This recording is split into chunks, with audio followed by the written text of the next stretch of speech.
السلام علیکم فرینڈز، کتاب محل میں خوش آمدید۔ آج میں جنات کا غلام قسط نمبر 8 کے ساتھ آپ سب کی خدمت میں حاضر ہوں۔ ایپیسوڈ کی شروعات سے پہلے آپ سب سے ایک ضروری بات کرنا چاہتا ہوں۔ میرے چینل پہ جتنی ٹریفک آ رہی ہے ان میں سے 55% دوست چینل کو بغیر سبسکرائب کیے میری ویڈیوز کو دیکھ رہے ہیں۔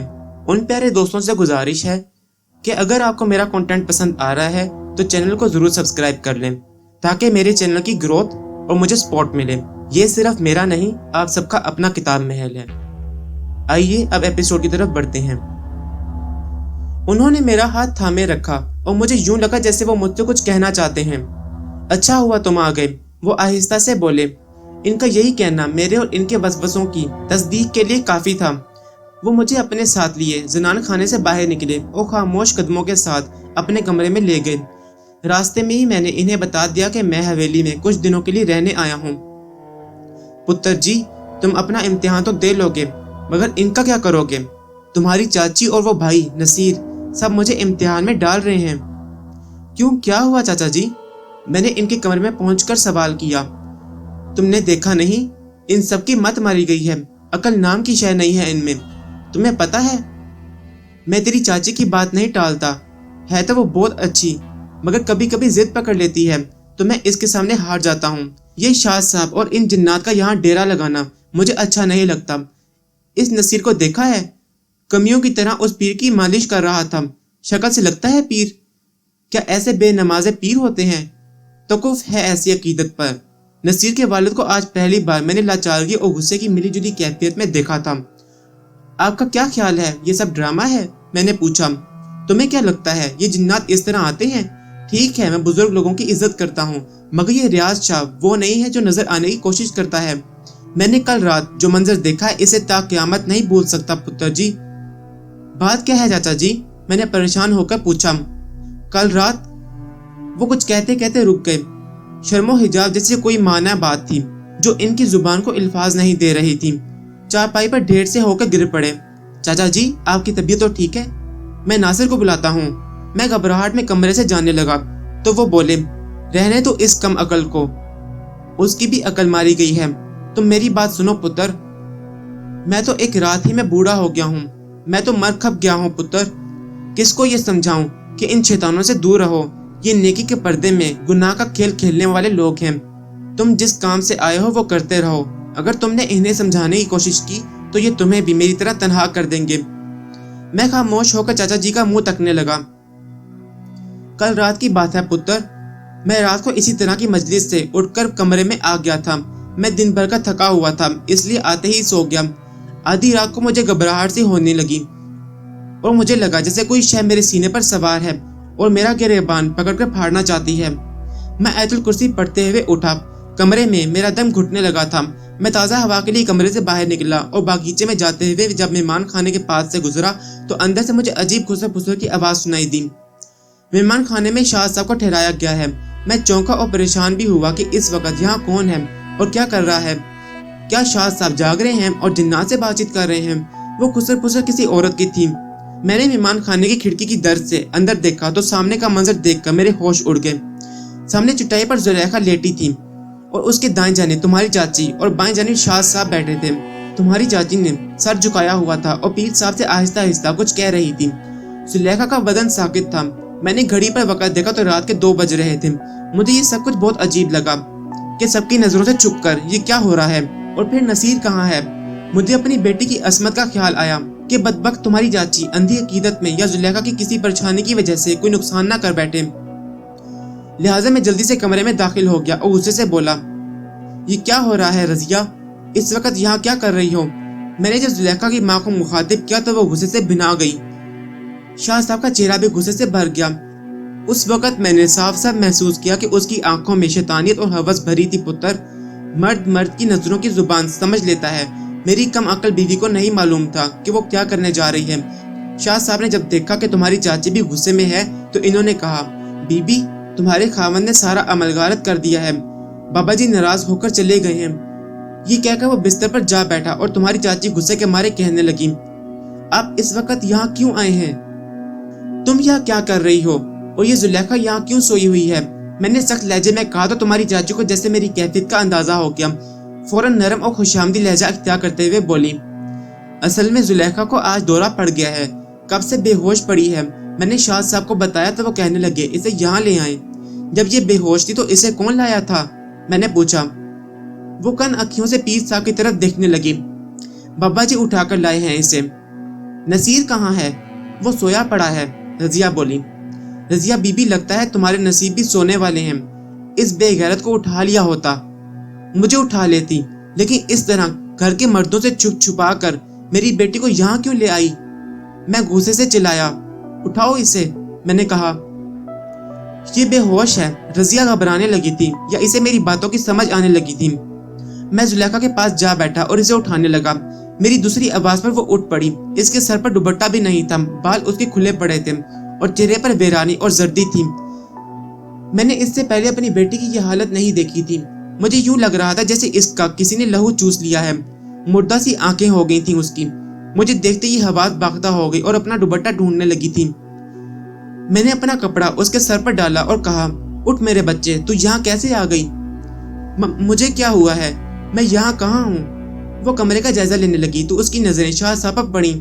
وہ یکدم گھبرا گئی اور میرے سینے سے لگ گئی۔ ابا جی! وہ خوف سے سہمی ہوئی چڑیا کی طرح لرزنے اور رونے لگی۔ اس کا یہ خوف انجانی کہانیاں سنا رہا تھا میرے پتر۔ اس بات کا احساس کر کے ایک بار تو میں لرزا اٹھا تھا۔ پیر ریاض شاہ کو دیکھ کر وہ پہلے تو اس قدر نہیں گھبراتی تھی۔ رضیہ، سچ سچ بتا میری بچی کو کیا ہوا ہے؟ رضیہ میرے لہجے کی گرمی کو دیکھ کر پیچھے ہٹ گئی اور دزدیدہ نظروں سے پیر ریاض شاہ کی طرف دیکھنے لگی۔ میری کن پٹیاں لہو کی گرمی سے سلگنے لگی تھیں۔ رضیہ کچھ بتانے سے گریزاں تھی اور میری لاڈلی بچی زلیخا میرے سینے میں منہ چھپائے روتے چلی جا رہی تھی۔ میں نے کہر بھری نظروں کے ساتھ پیر ریاض شاہ کی طرف دیکھا۔ اس کا چہرہ غصے سے سرخ ہو رہا تھا، اس کی آنکھوں میں میرے لیے نفرت کا لاوا ابل رہا تھا۔ رضیہ تو بولتی کیوں نہیں ہے؟ میں تقریباً چیخ اٹھا۔ بتاتی کیوں نہیں؟ زلیخا کے ساتھ کیا ہوا ہے؟ کچھ نہیں ملک صاحب، اللہ سونے کی قسم، سب خیر میر ہے۔ بچی ہے، ذرا گھبرا گئی ہے۔ کوئی ایسی ویسی بات نہیں ہوئی۔ میں نے محسوس کیا رضیہ کو چھپانے کی کوشش کر رہی تھی۔ اس سے قبل آج تک ایسا نہیں ہوا۔ اس کا پر اعتماد لہجہ مجھے ہمیشہ اچھا لگتا تھا۔ وہ مجھ سے کبھی جھوٹ نہیں بولتی تھی، مگر آج اس کا چہرہ صاف صاف چگلی کھا رہا تھا۔ اٹھ میری بچی، اپنے باپ کو کیوں پریشان کر رہی ہے؟ رضیہ زلیخا کو منہ سے الگ کرتے ہوئے اپنے شانے کے ساتھ لگانے لگی تو زلیخا ماہی بے آب کی طرح مچلی اور اپنی اس ماں کے شانے کے ساتھ لگنے سے پرہیز کرنے لگی، جس کی گود میں سر رکھ کے وہ روزانہ سوتی تھی۔ رضیہ تو مجھ سے کچھ چھپا رہی ہے۔ اگر تو اب خاموش رہی تو اللہ سونے کی قسم میں ساری حویلی کو خون میں نہلا دوں گا۔ میں نے زلیخا کے سر پر ہاتھ رکھا اور کہا، زلیخا کی قسم کھا کر کہتا ہوں، میں کسی کو زندہ نہیں چھوڑوں گا۔ رضیہ کا چہرہ افق ہو گیا۔ زلیخا بھی میری جلالت دیکھ کر ایک دم خاموش ہو گئی اور پھر جیسے وہ سنبھلنے لگی۔ رضیہ میرا چہرہ تکے جا رہی تھی، پھر ایک دم چیخنے چلانے لگی، لو سب سے پہلے مجھے مار ڈالو ملک صاحب، میں بدبخت عورت بچی کی پریشانی میں مرے جا رہی ہوں۔ میرے پاگل پن کی وجہ سے حویلی میں پیر صاحب آئے ہیں۔ ملک صاحب آپ کو جس بات پر شک ہے آپ اس کی تصدیق کے بغیر غصہ کرتے جا رہے ہیں۔ آپ پیر صاحب کا گرود دل میں کیوں پال رہے ہیں؟ مجھ پر غصہ نکالیں اور مجھے ماریں۔ زلیخا ماں کی بات سن کر اب سنبھل گئی تھی۔ اس نے دیکھا کہ ہم دونوں ایک دوسرے کے ساتھ اس حد تک جا کر غصہ کر رہے ہیں تو وہ اپنی ماں کے سامنے ہاتھ جوڑ کر کہنے لگی، اماں چپ ہو جا، خدا کے واسطے چپ ہو جا، تو نے جو کرنا تھا کر لیا۔ اب تو تیرے دل کو تسلی ہو گئی ہے کہ مجھ پر کسی قسم کے جن نے قبضہ نہیں کیا ہوا، میں خود ہی ایک جنی ہوں۔ ہیں؟ میں نے کیا کہا ہے؟ رضیہ کولہوں پر ہاتھ رکھ کر زلیخا پر برس پڑی۔ تو کہنا کیا چاہتی ہے؟ میں نے تیری عزت برباد کر دی ہے۔ تیری زبان جل جائے زلیخا، تو نے یہ کیا کہہ دیا ہے؟ ماں، عورت کی عظمت بڑی قیمتی شے ہوتی ہے، کوئی نامحرم بھی اسے چھو لے تو ماں اس کی حیا کو موت آنے لگتی ہے۔ عورت بڑی پاکیزہ اور قیمتی شے ہے ماں، میں تجھے ہمیشہ کہتی آئی ہوں مجھ پر کسی قسم کا جن کا سایہ نہیں ہے، لیکن تجھے اپنی بیٹی کے دکھ کا صرف ایک ہی وہم کھائے رہتا ہے۔ اللہ کا شکر کرو ماں، میں بچ گئی ہوں۔ تو آنکھیں بند کر کے یہاں بیٹھی ہوگی، تیری عقیدت نے تجھے آنکھیں کھولنے نہیں دی ہوں گی ماں، لیکن میں بے ہوش ہو کر بھی جاگ رہی تھی۔ تیرے بابا جی میرے پاس تھے ماں، اور مجھے ایک شرمناک سبق پڑھا رہے تھے۔